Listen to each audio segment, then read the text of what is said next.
Hello साथियों, कैसे हो आप लोग।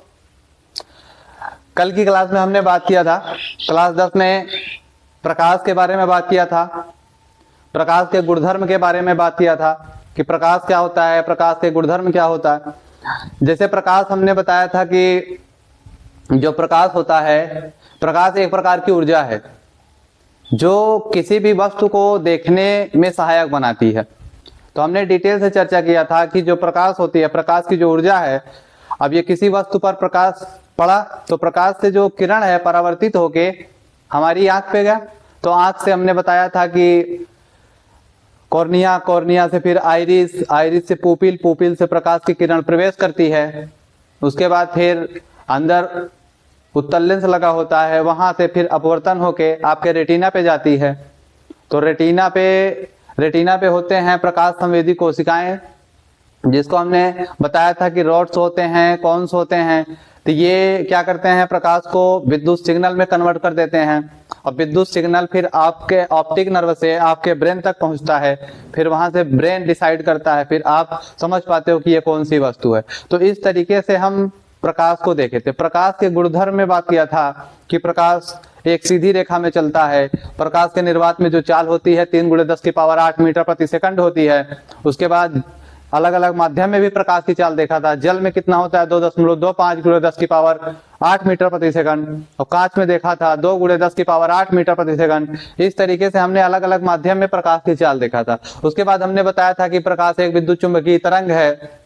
फिर विद्युत चुंबकीय तरंग में बात किया था, गामा किरण क्या होती है, उसके बाद एक्स किरण क्या होती है, परावैंगनी किरणें क्या होती हैं, उसके बाद दृश्य प्रकाश क्या होता है, अवरक्त किरणें क्या होती हैं, सूक्ष्म तरंगे क्या होती हैं, रेडियो तरंगे क्या होती हैं। इन सब के बारे में हमने डिटेल से बताया था। साथ में ये भी बताया था कि सबसे बड़ी चुंबकीय तरंग जो आपकी होती है ये रेडियो वेव्स है, और सबसे छोटी होती है ये गामा वेव्स होती हैं।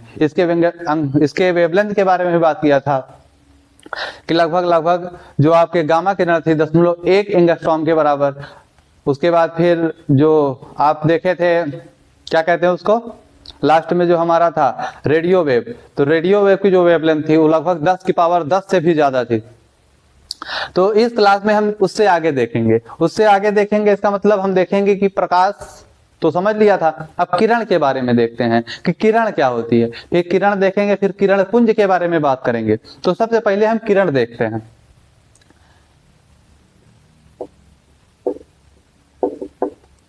किरण आप देखिए, एक तरीके से किरण एक प्रकार की काल्पनिक रेखा होती है। क्या होती है, काल्पनिक रेखा। कौन सी, किसकी काल्पनिक रेखा, प्रकाश के चलने की दिशा को व्यक्त करती है।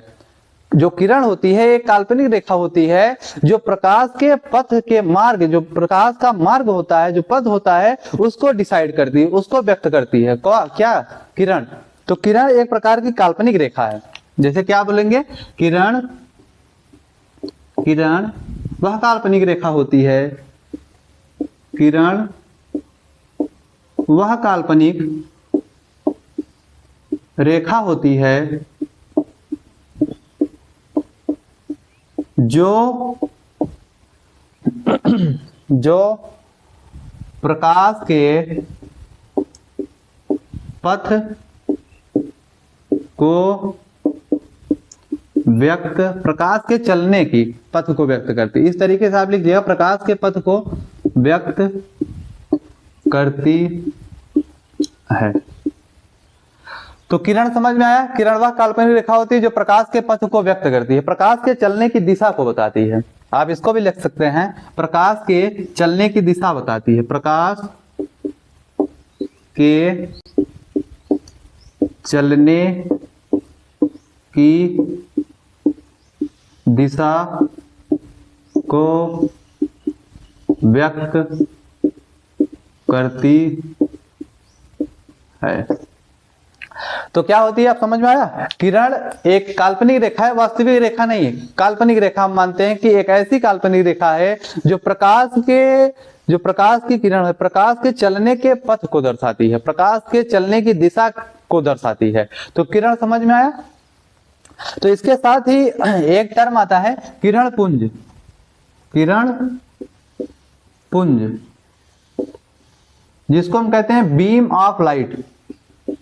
क्या कहते हैं, beam of light, beam of light, beam of light. तो किरण के समूह को, जो किरणों का समूह है, इसको हम कहते हैं किरण पुंज। किसके समूह को? किरणों के समूह को।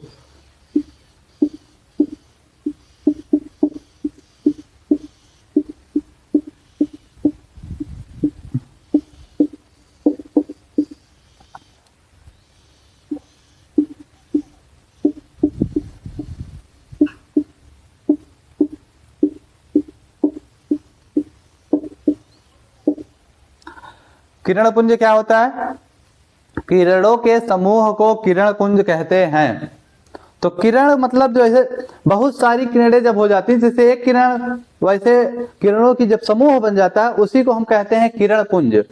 जैसे देखिए, किरण पुंज आपके 3 प्रकार के होते हैं। जब वो प्रकार हम देखेंगे ना, फिर हम और अच्छी तरीके से समझ जाएंगे कि किरण पुंज हमारा क्या होता है। जैसे आप देखते हैं, एक होता है समांतर किरण पुंज, समांतर किरण पुंज, और एक होता है हमारा अभिसारी किरण पुंज।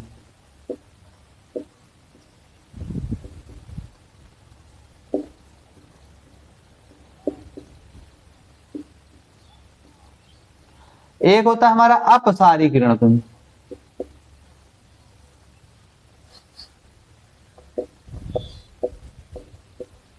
अपसारी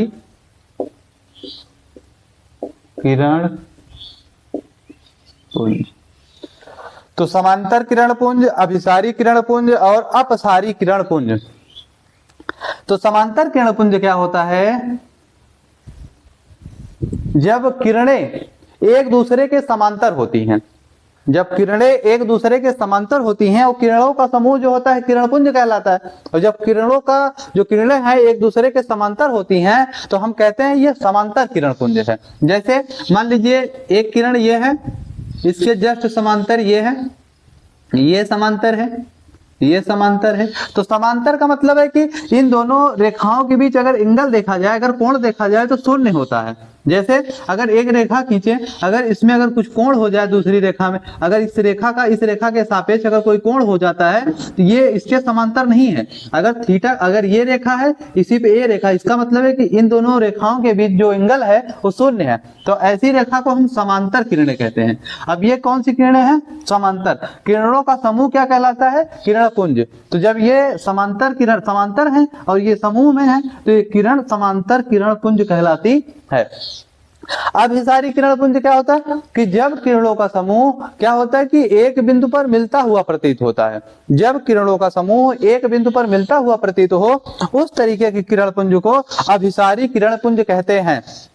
तो अभिसारी किरण पुंज देखिएगा, जैसे एक स्रोत से निकलकर किसी बिंदु पर मिलते हुए प्रतीत हों। जैसे ये इस तरीके से। तो ये क्या है? ये आपका जो किरण पुंज है, जो किरणों का समूह है, अगर एक लेंगे तो किरण होता है। जब किरणों का समूह होता है तो उसको किरण पुंज कहते हैं। और ये जब किरण है तो ये कहाँ, एक बिंदु, किसी बिंदु पर ये मिलता हुआ प्रतीत हो रहा है। तो इस तरीके का जो किरण पुंज है, ये कौन सा किरण पुंज है भैया? अभिसारी किरण पुंज। आगे देखिएगा, अपसारी किरण पुंज। अपसारी किरण पुंज क्या होता है? जब प्रकाश स्रोत से निकल के जब बहुत सारी किरणों का जो समूह होता है, किरण पुंज जो होता है, उसमें जो किरणें फैलती हुई समझ में आए, एक बिंदु से निकलकर ये फैलती हुई समझ में आए। जैसे अभी तो यहाँ पर एक बिंदु पर मिलती हुई प्रतीत हो रही हैं। अभी क्या है, मान लीजिए ये किरणें एक इधर गई, फिर एक इधर गई, फिर एक इधर, फिर एक इधर, फिर एक इधर। तो इसका मतलब क्या है? ये किरणें क्या हो रही हैं? फैल रही हैं, दूर दूर जा रही हैं। तो इसका मतलब ये अपसारी किरण पुंज है। कैसा पुंज है ये? अपसारी किरण पुंज। अपसारी किरण पुंज। और ये क्या है? अभिसारी किरण पुंज। अभिसारी किरण पुंज। किरण पुंज। जैसे ये पैरेलल बीम ऑफ लाइट है, ये कन्वर्जेंट बीम ऑफ लाइट है, ये डाइवर्जेंट बीम ऑफ लाइट है। तो ये आपका टॉपिक यहाँ पर कंप्लीट होता है, किरण और किरण पुंज। आगे आइए देखते हैं, इससे आगे हम देखते हैं दीप्त वस्तुएं क्या होती हैं और अदीप्त वस्तुएं क्या होती हैं। दीप्त वस्तुएं और अदीप्त वस्तुएं, हटा दें इसको। आप इसका स्क्रीनशॉट ले लीजिएगा, या तो आप इसका नोट्स बनाते रहिएगा, बाद में पॉज करके इसका नोट्स बना लीजिएगा, टाइम से रिवीजन करते रहिएगा। आइए आगे टॉपिक पे चर्चा करते हैं।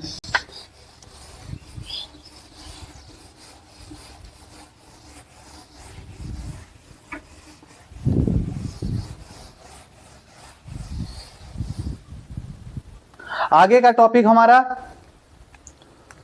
का टॉपिक दीप्त वस्तुएं। दीप्त वस्तुएं और आगे देखेंगे अदीप्त वस्तुएं। यहां पर लुमिनस ऑब्जेक्ट,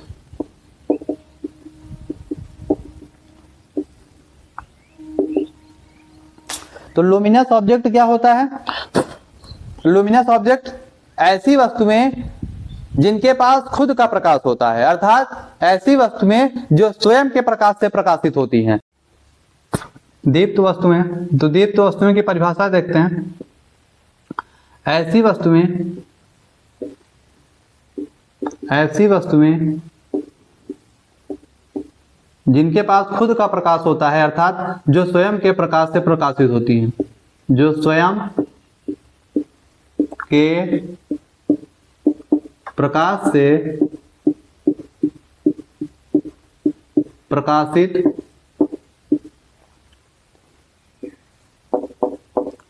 होती हैं। जैसे उदाहरण के रूप में सन, सूर्य, और जैसे स्टार, तारा, जैसे लालटेन, टॉर्च, जलती हुई मोमबत्ती,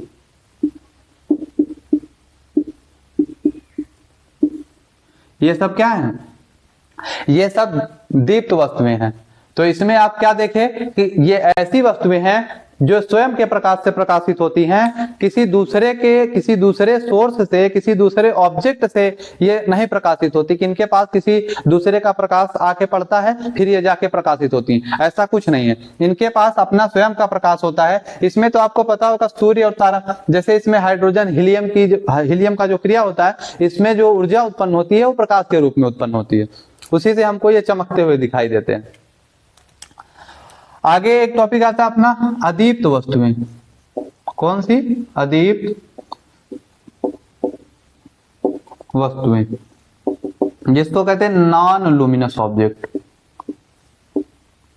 non luminous object, non luminous object,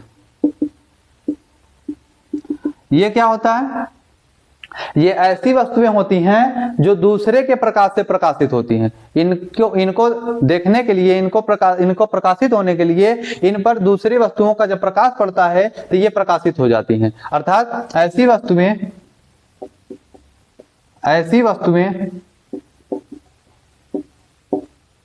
जो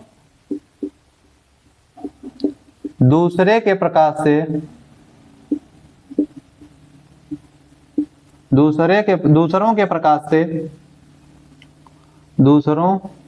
प्रकाश से प्रकाशित होती हैं।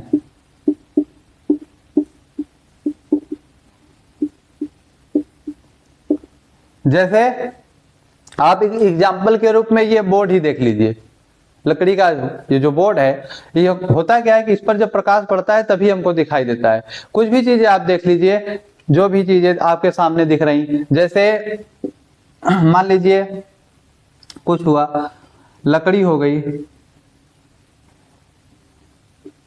बैग हो गया, पेन हो गया,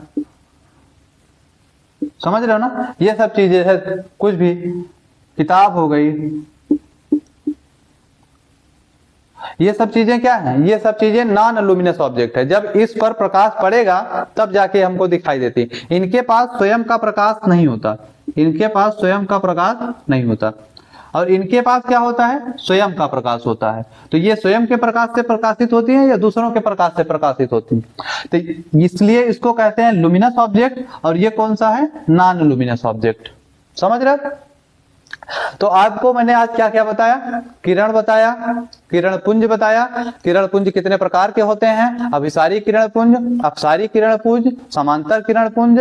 फिर आपको मैंने बताया कि ये दीप्त वस्तुएं क्या होती हैं, अदीप्त वस्तुएं क्या होती हैं, इन सब के बारे में हमने डिटेल से चर्चा की। उसके बाद आप इस तरीके से इसका नोट्स बना सकते हो और इसका प्रॉपर रिवीजन करते रहिएगा। आपको लगातार ऐसे वीडियो मिलते रहेंगे। कल की क्लास में हम परावर्तन देखेंगे, परावर्तन क्या होता है, परावर्तन के नियम क्या होते हैं, और बहुत सारी चीजें उसमें आपको बताएंगे कि आपतित किरण क्या होता है, आपतन बिंदु क्या होता है, परावर्तित किरण क्या होता है। उसके बाद फिर पॉलिश किया गया सरफेस, परावर्तक पृष्ठ, अभिलंब, ये सब चीजों के बारे में हम डिटेल से चर्चा करेंगे।